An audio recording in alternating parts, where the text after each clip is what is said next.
ध्रुव बाळ मोठा झाला आणि ध्रुव बाळाचं लग्न सुद्धा झालं. शुशुरामाची कन्या असणारी भ्रमी तिच्या बरोबर पहिला विवाह ध्रुवाचा झाला. त्याच्यानंतर अनेक विवाहाचं वर्णन आलेलं आहे. आणि जो ध्रुवाचा भाऊ उत्तम होता त्याचं मात्र लग्न झालं नव्हतं. तो एके दिवशी शिकारीला गेला आणि शिकारीला गेल्यानंतर तिकडं त्याचा यक्षाने वध केल्याचा उल्लेख भागवतामध्ये आहे. आणि वध केल्यानंतर भावाला मारल्याचा बदला घेण्यासाठी ध्रुवाने त्या यक्षा बरोबर असणारं युद्ध केलं. बरेचसे यक्ष मारल्या गेले आणि निरापराध असणारे यक्ष मारल्या जाऊ लागले. त्यावेळेला ध्रुवाचे आजोबा स्वयंभू म्हणून यांनी ध्रुवाची मध्यस्थी केली आणि यक्षा बरोबरचं वैर बंद केलं, युद्ध बंद केलं. आणि त्या ठिकाणी त्याला 4 शब्दाचा उपदेश केला की बाळा, अरे एकटा उत्तम गेला पण तुझ्या हातून निरापराध यक्ष किती गेले रे बाळा. एवढंच नाही तर थोडासा वैराग्याचा बोध आहे की जन्माला आलेला तो जाणार, उपजलिया पिंडा मरण सांगा ते.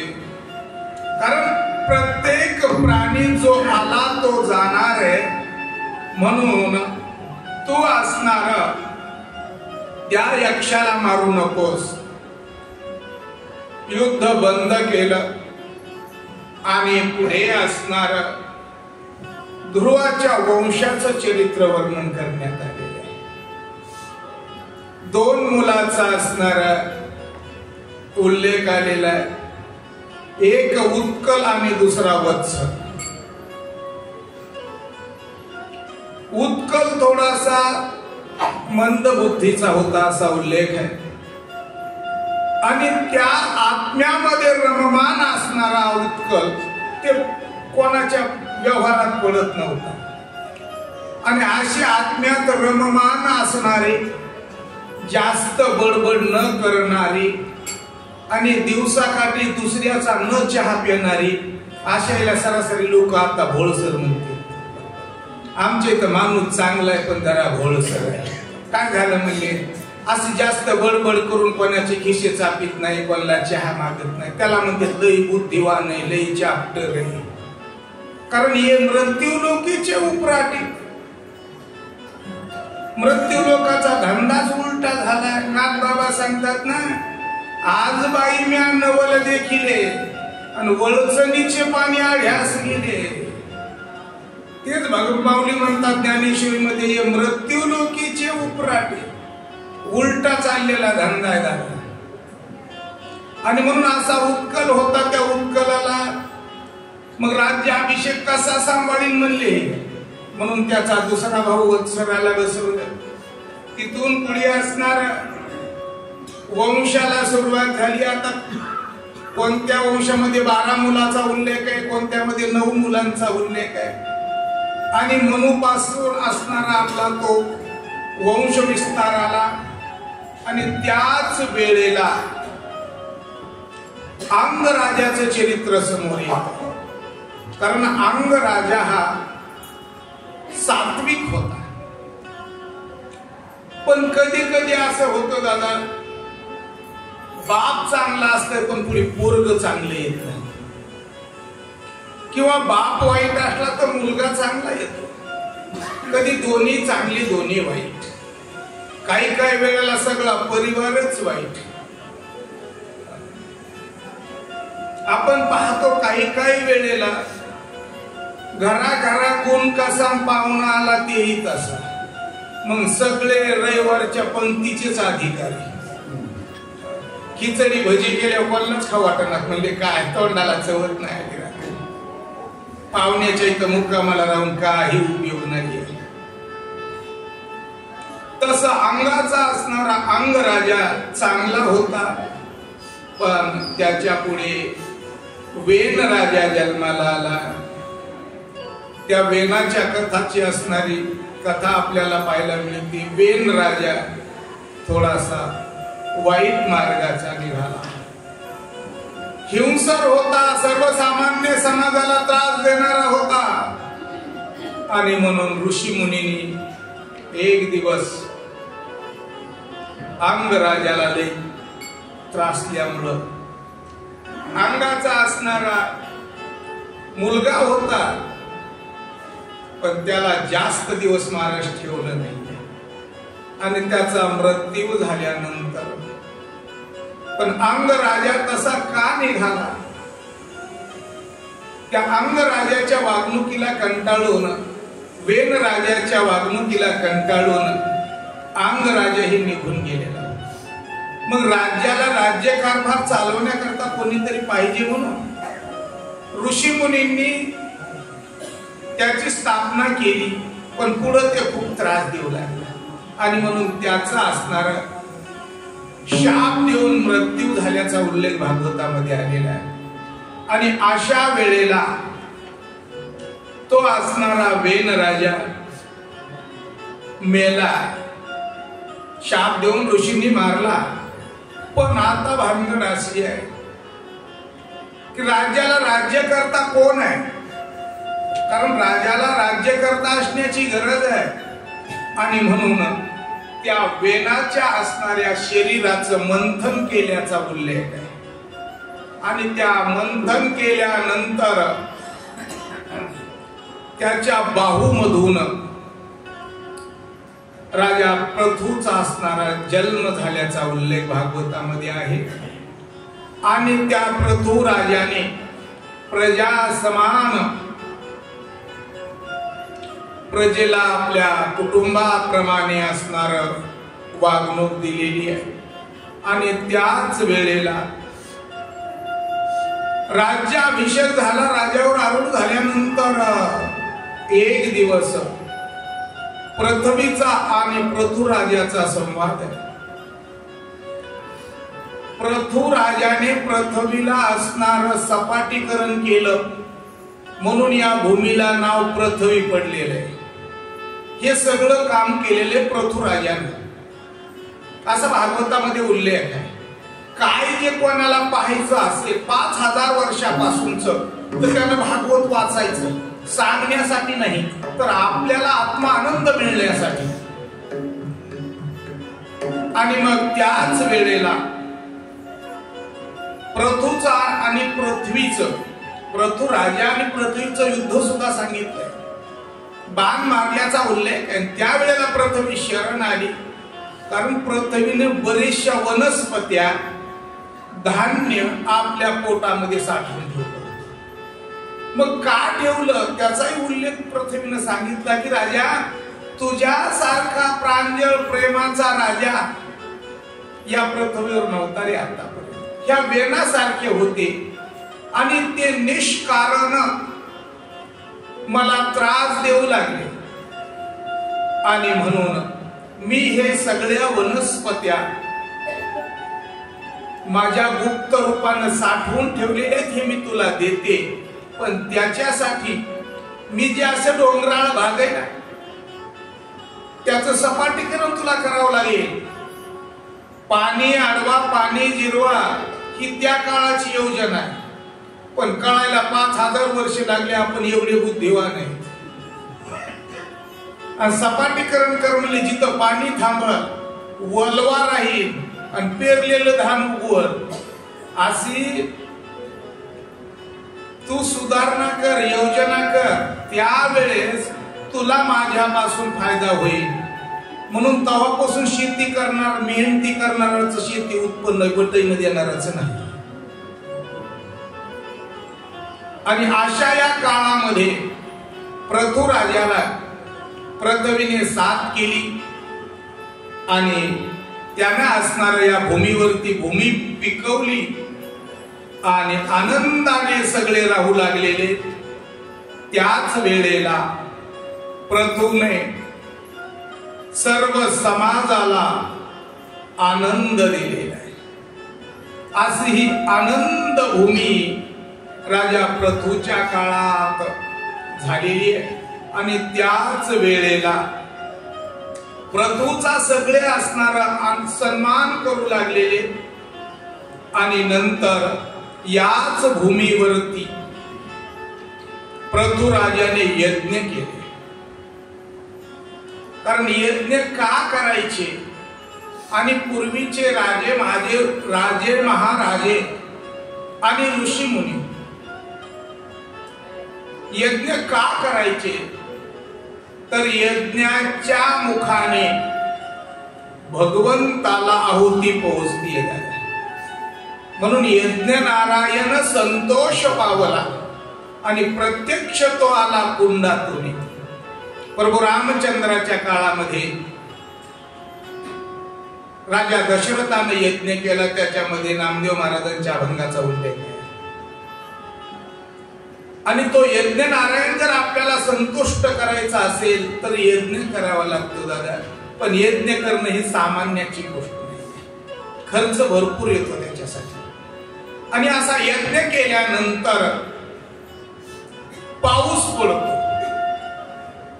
यज्ञाच्या माध्यमातून पावसाला आमंत्रण मिळतं आणि म्हणून त्या काळामध्ये पावसाळ्यातच पाऊस पडत होता, असा कोणत्याही टायमाला पाऊस पडत नव्हता.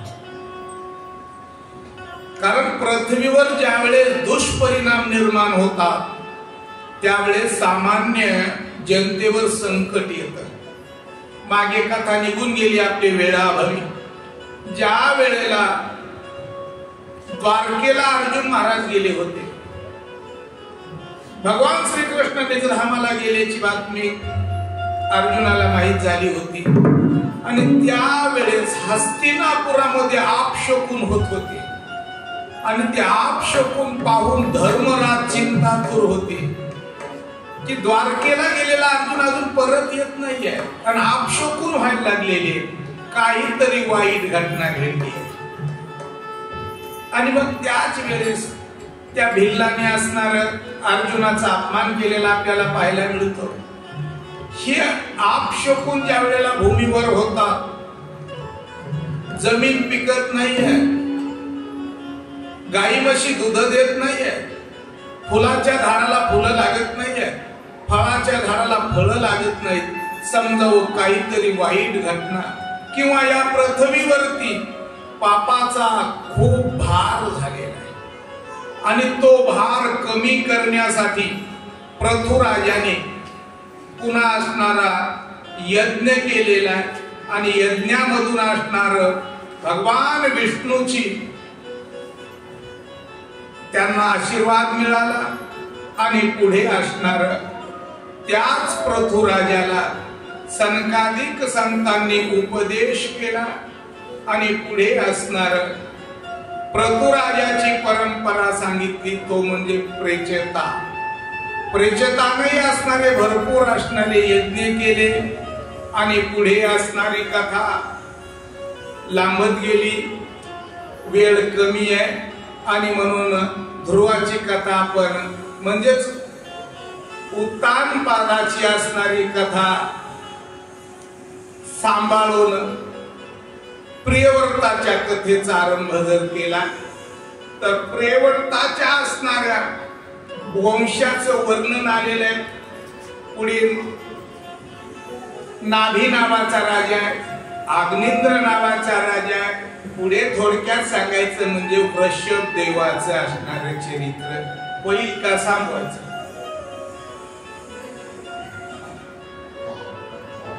आणि अशा या वृषभ देवाचं जर चरित्र आपण पाहिलं तर वृषभ देवाला 100 मुलं झाली. त्यामध्ये नवनारायण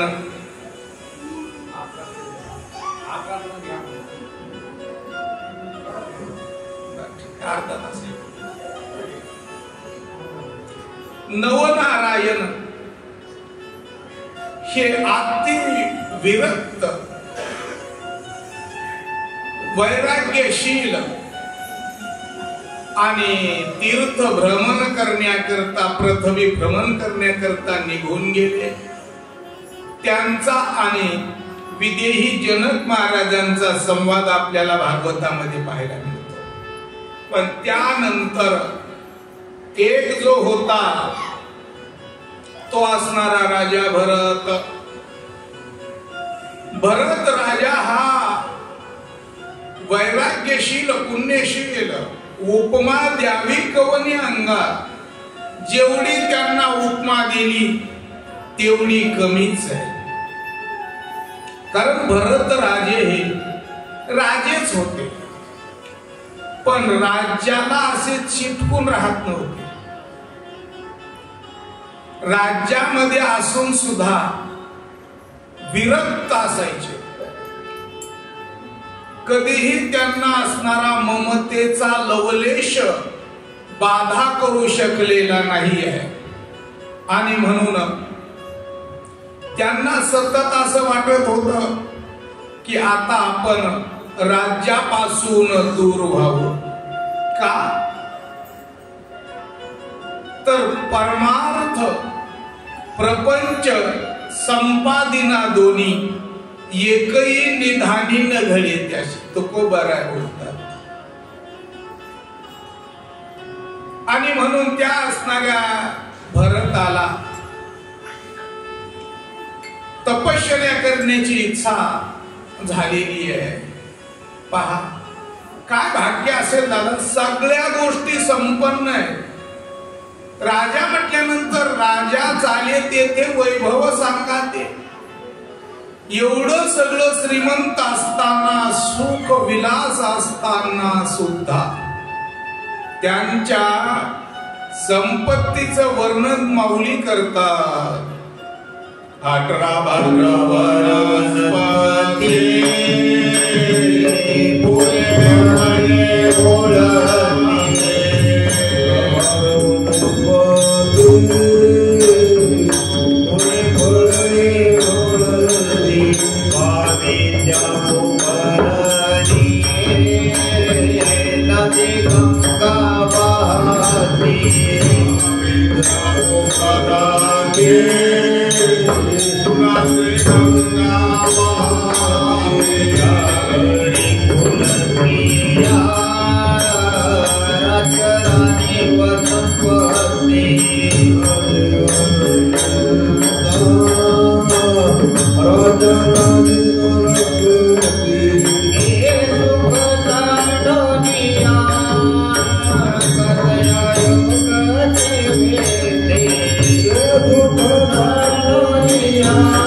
वनस्पती फुले फळे बोलते.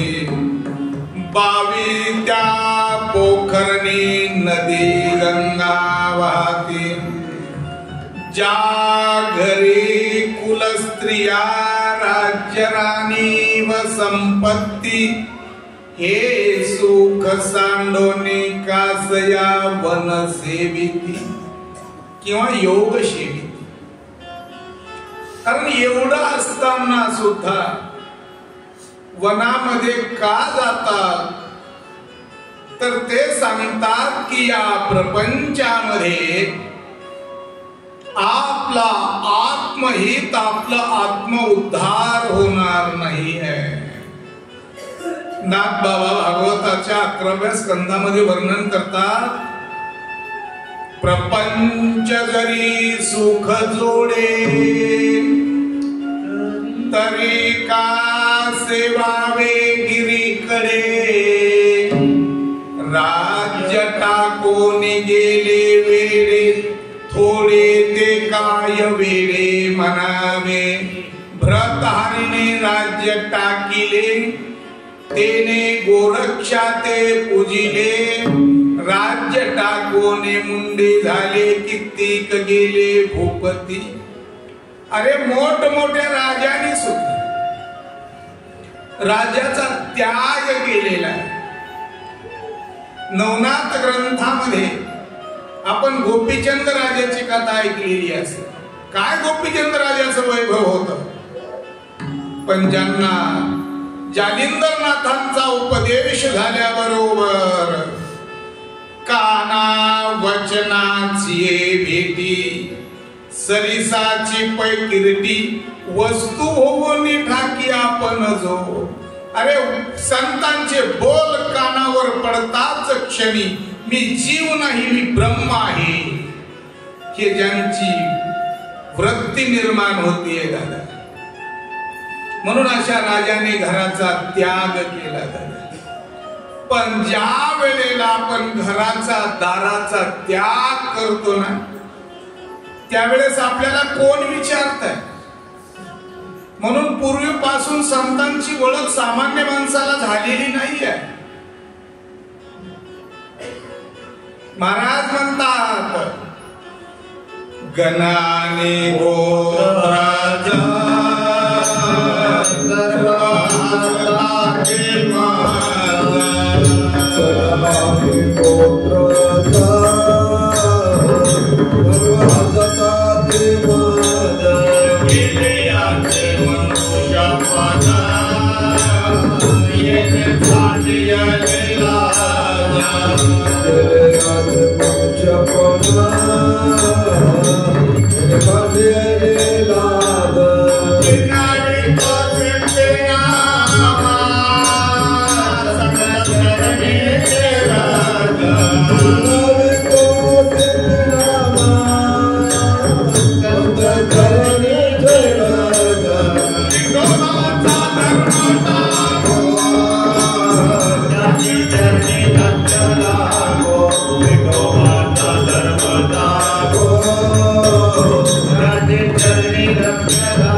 नामदेव महाराज सांगतात गोपीचंद राजाची अवस्था वर्णन केली. अरे काय म्हणले अंगावर भगवं धारण केलंय काय दाढी जाटा वाढवल्या.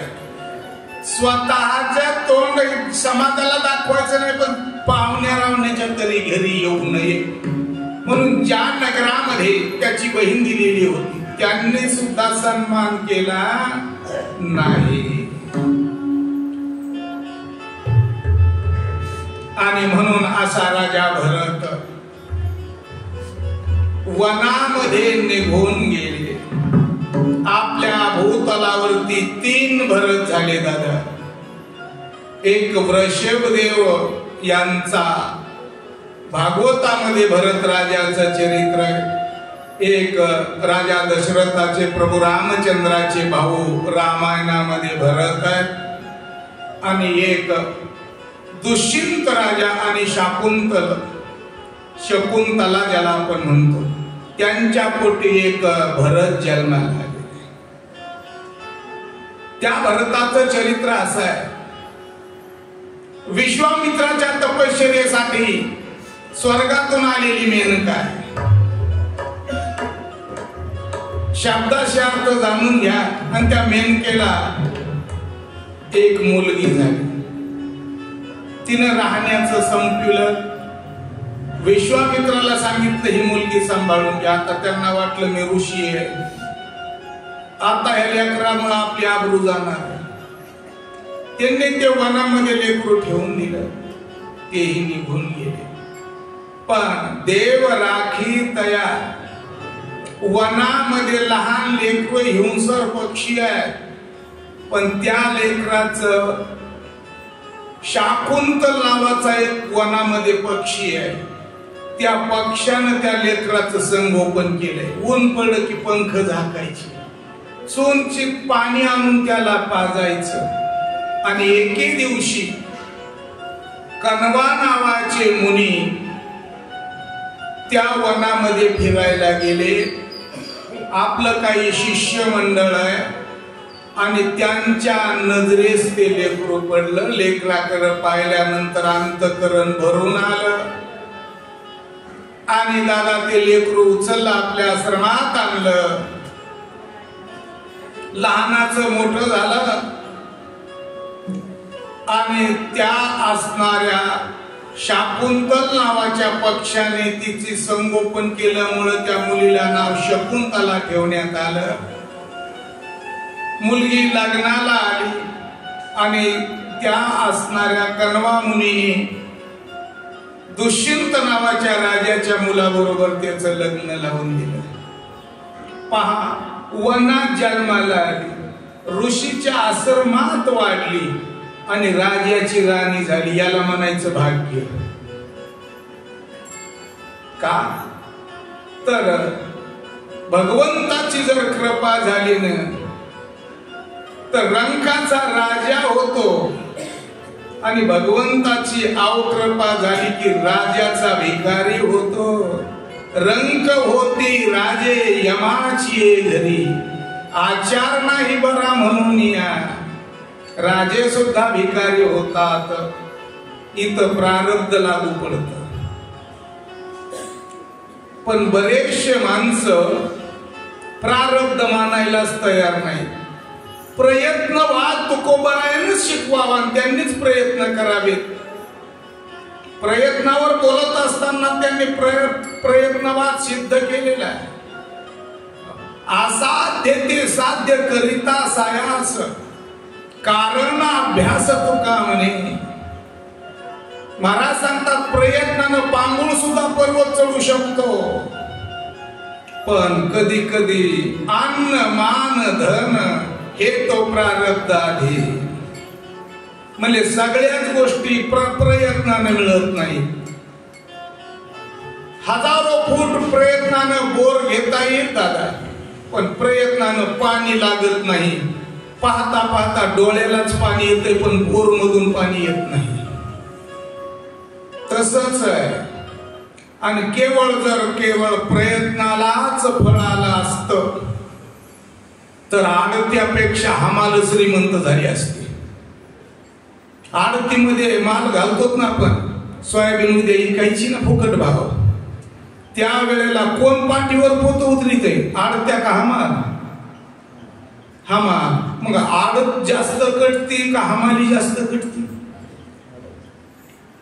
मग भाग्यवान कोण आहे? महाराज सांगतात भाग्यवंत घेती वेचोनिया मोल आणि भरवाही मेले वाहतावजी. भार वाहू पाठीचं कातड गेलं 100 रुपये मिळत असते त्या काळात.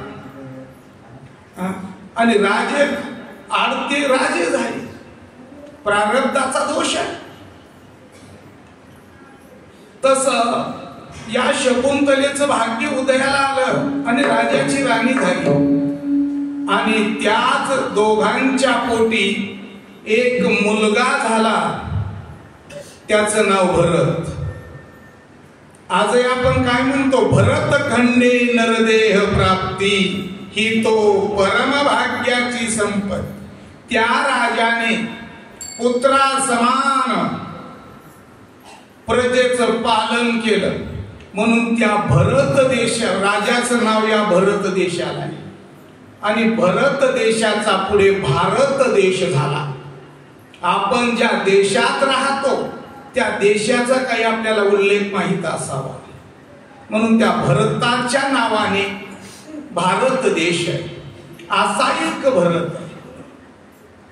एका भरताने वैराग्य केलं, एका भरताने पुत्रवत राज्याचं पालन केलं आणि एका भरतानं बंधू प्रेम दाखवून दिलं. म्हणजे तिन्ही हे आपल्याला लागू पडते ना. आता मग याच्यातला काय आचरण करायचं इमानदारीने ते आपलं आपण बघा. गोपाल कृष्ण भगवान की जय. राजा भरताने पुढे असणार वनामध्ये गेले. पर्णकुटी बांधलेली आहे. एकांतामध्ये जाऊन आहे ना काळ सारावा लागतो. काळ सारावा चिंतने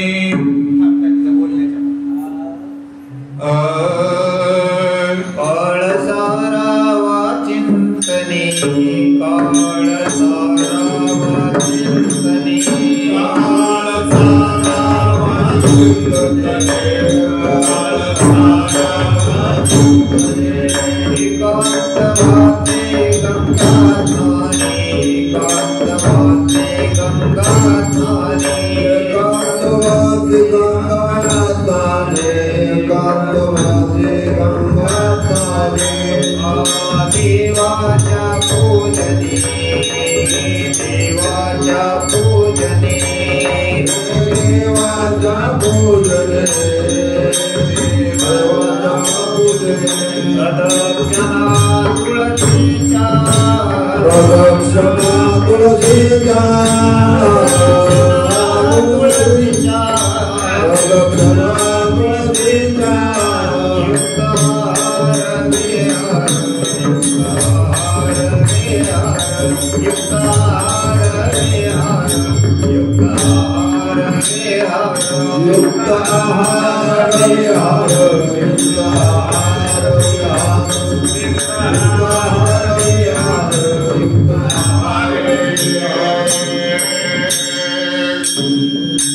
गोपाल कृष्ण भगवान की जय.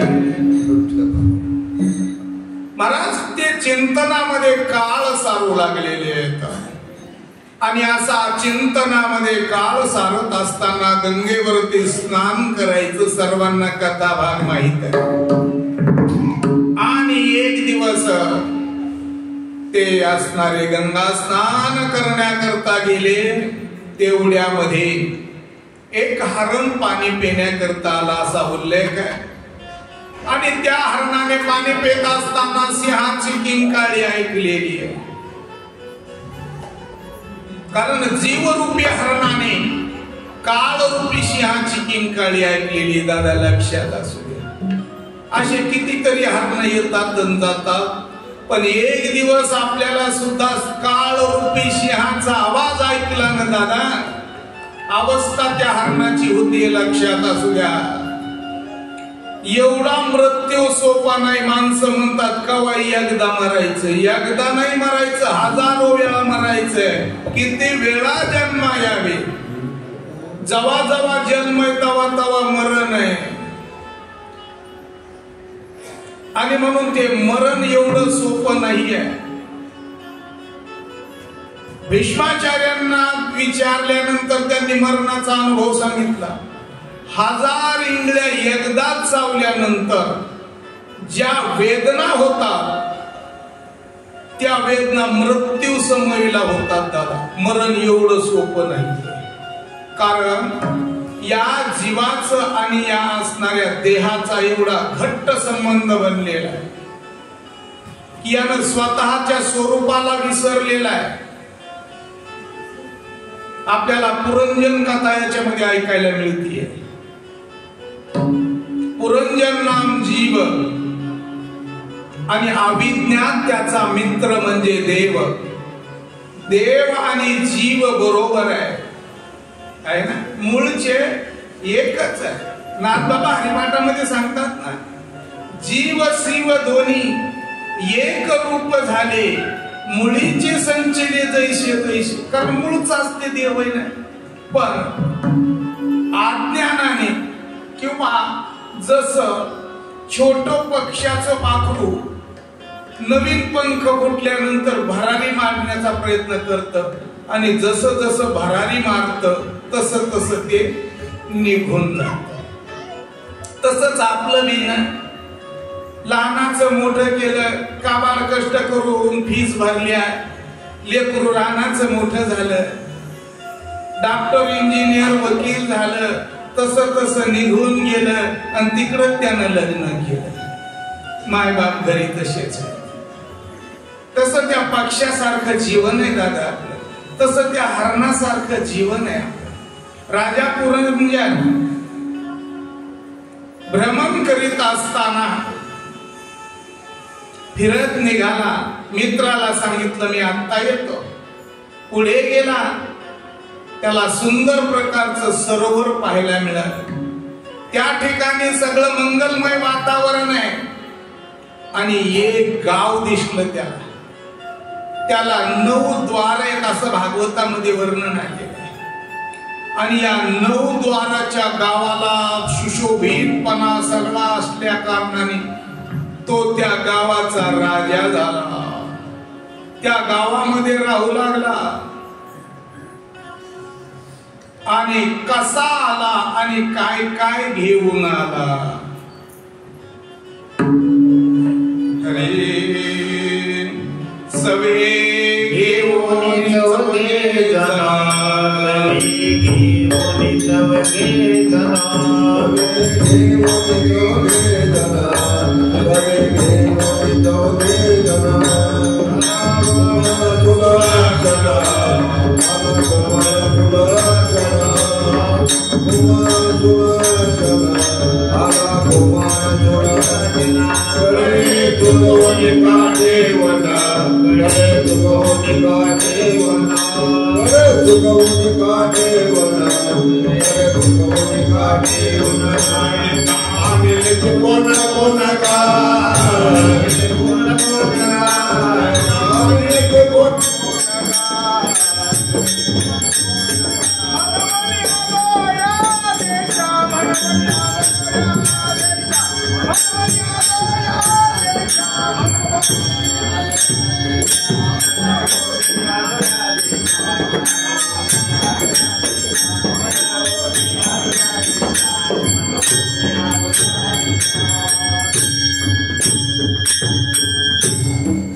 महाराज सांगतात मनोराजा एक देहपुरी, आसे नांदतो त्याचे दोघी नारी.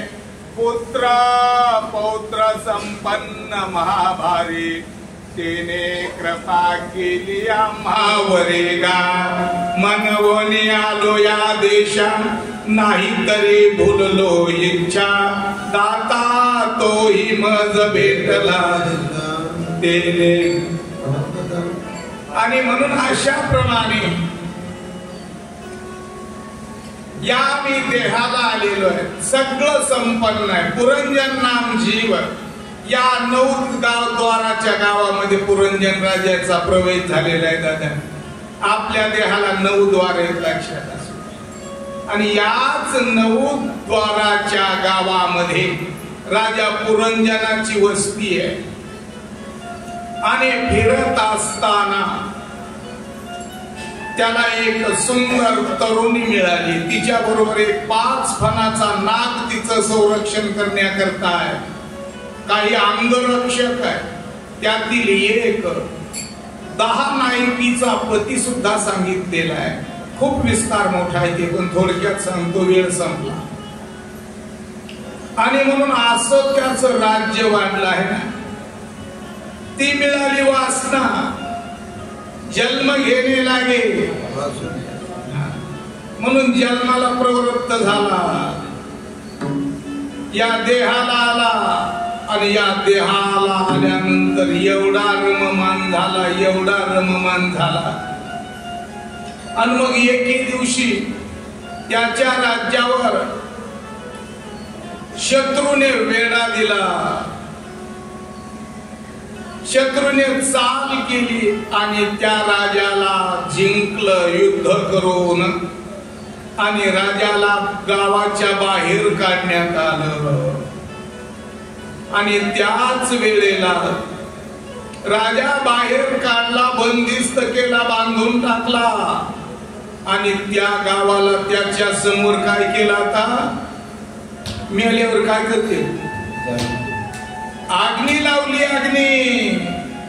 आणि तोच राजा पुन्हा आपल्या मित्राकडे गेला आणि मित्राला सांगितलं, काय सांगा भल्या माणसा, तुझ्यापासून गेल्यानंतर काय तिथं मजा होती म्हणले. का तर विषयामध्ये तो रममान झालेला होता. आणि तुम्ही आम्ही सुद्धा इथं विषयाच्याच गोडीने रममान झालेलं आहे. विषय नाम इच्छा, एक इच्छा पूर्ण झाली की माणसाला दुसरी इच्छा पूर्ण करा वाटतीये. आणि म्हणून ती इच्छा अशी लाचर आहे की हे मेल्यानंतर ती संपत नाहीये. जुन्या लोकांची म्हण आहे, मरण पुढी आणि इच्छा मागे. पण मेल्यावर इच्छा संपत नाही हे आपल्याला अनुभव आहे की नाही सगळ्यांना. मेल्यानंतर इच्छा शिल्लक राहते म्हणून कावळा पिंडाला शिवत नाही दहाव्याला. माणसं म्हणते त्याची वासना कायात तरी राहिली आहे. आणि मग ती एक एक एक एक एक एक बोलत असतात का तर आमची मेल्यावरही इच्छा शिल्लक आहे. हे आम्हाला त्या 10व्या दिवशी कळतं की मग तुम्ही हे तर कळतं ना आपल्याला.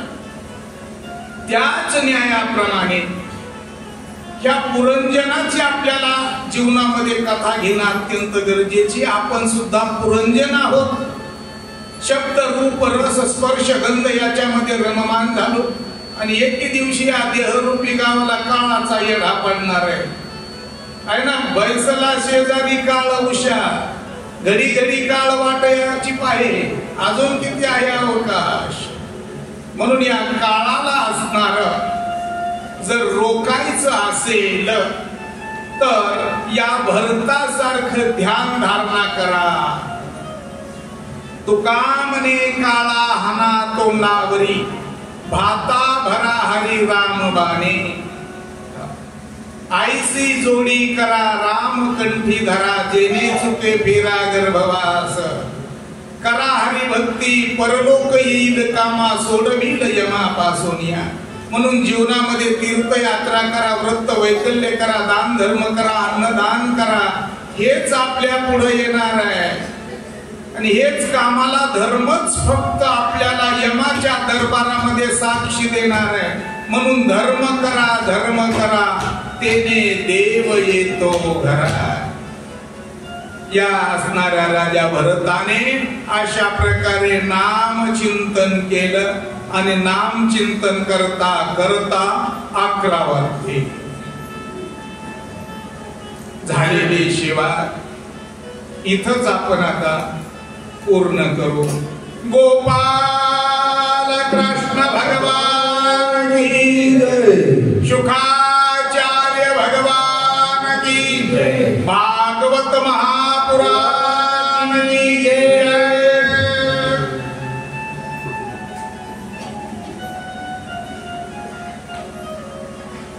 चला आरती वेळी चला.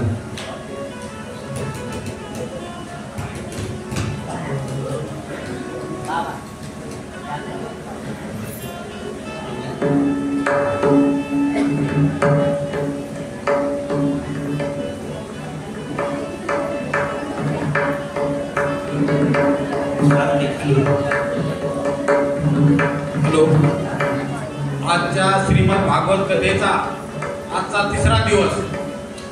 आपल्याला हरिभक्त परायण शास्त्र संपन्न धनंजय महाराज मोकाश यांनी सुंदर प्रकारे विमोचन केलेले आहे.